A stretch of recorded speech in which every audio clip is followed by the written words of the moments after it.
بله لسر و مجاره عبدالباقی یوسف اندام پولیت بروی پارتی یکیتی کرد سوری یکیتی استودیو میوانی منه که عبدالباقی بخیر هاتی بری چند روزان انا کسی لوی داره لولیر جوینک چی کرد داخویانیک بلاف کرد گوت ام دخوازن به شاندک سربخوا بشداری دانستاندن ناف دولتی ببن وک ردت فعل رفلکس راکسیون پیش فروجی داخویانیک دا رخنه دکه وی ناوروکا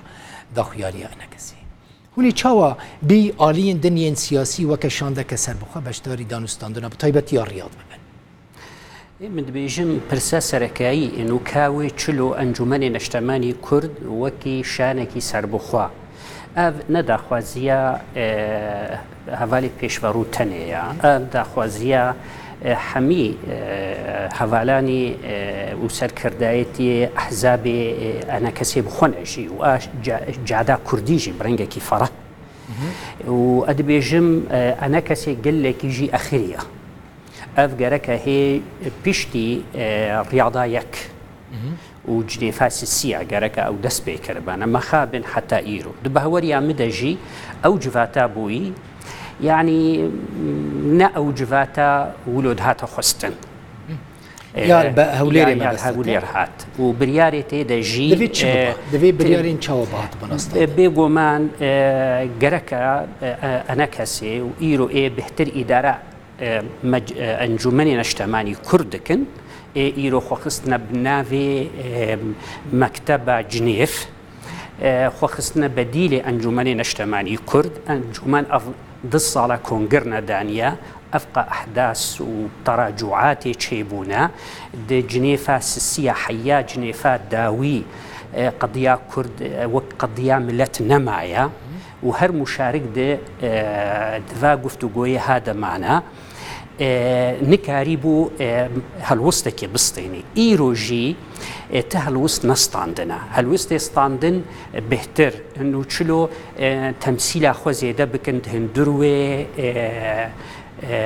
و گفتگوی دا اگر ادبیجم گرکه دعو کربانا ملتی کرد را پیارابو بانا دنگ ملتی کرد بانا خویا کرن انه دنگ ملتی کرد جهاند بانا واجهاتی انه خودی بریارن دقنا تمثيل كرد وبانا وكي شانكي سربخوا وندنا انا كسيدنا كك عباخي بلي عم تهندروي انا كسيدنا يعني بلي راستا عم تهندروي انا كسيدنا لايرو رازي نرازيبونا كما ظن هندروي انا كسيدايا ند قواعد هذا حتى قيادات هذا دهندروي شارع كردي دا ايرو قضيه كرد دقوناغكي قال لك هستيار درباس دبي ايرو كرد نابي ام بمينن دهندروي بشكي دا او بش يكش دها رفورمك جدي دفي حركي بلي دفي بو ايرو اگر جاد بانا او مكتبا جنيفي جيرتي قوتن ويدعو كربانا ملتي كرد رابي ضغطك بكي جبر ما تعردستي مدنينا تهيزي ميتشك دار دس عردا سوري دانينا او دولتي مظني بيشت جرتيا ماجي بكن نينا ايرو دتشت قوتا منا يك جي كقضيه ما قضيه سوري بملتي كرد چاره سر نابي وافغوتنا نيامنا يا هر كسكيا وجناب دي مستوراب خوغوت انه كرد دفي آماده ببن جبر بشكي اساسيه دفي انجمني نشتماني كرد قوتها خوش شرعيتها قضيه خو بسطيني وقضيه سوري ناي چاره سركرن بي كرد ياددو بملتي خو بملتي خو فافهردو تشت انجمني كردي بينرابو يعني بارتيا بيشورو لسر حقه دفي داخوياني خدا ان از بيجم افنا داخوازيا ملتي ما تفيا احزاب مجلسي تفيا بلكي هن تشت ملاحظات للسروي هنا اللي بلي بعام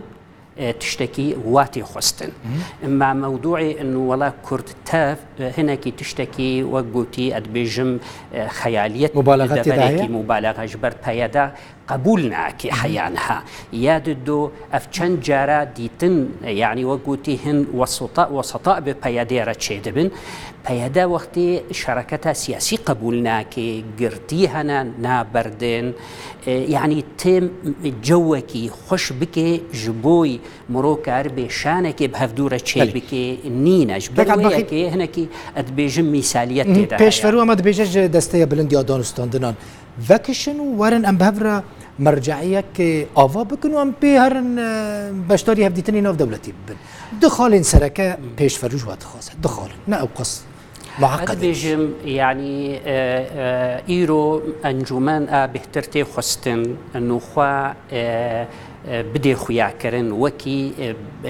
برنجكي سر بخوا دعو بكي انه تمثيل ببيج بر وقتكي باش يعني او وقت نما يتبدكتي كذي واقفتو قويا بحميه زارا دفي بري هرتشتي تجهكي بقري وريجي فكي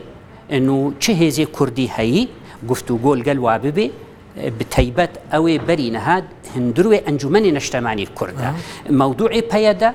اگر بيادا خست وقوتي اصلاحات كرن خست شراكتي بكي دست بمناخكي كر جو ذي تشتهانا مهيئ به وشاخي شمعنا باقي نمي بمنا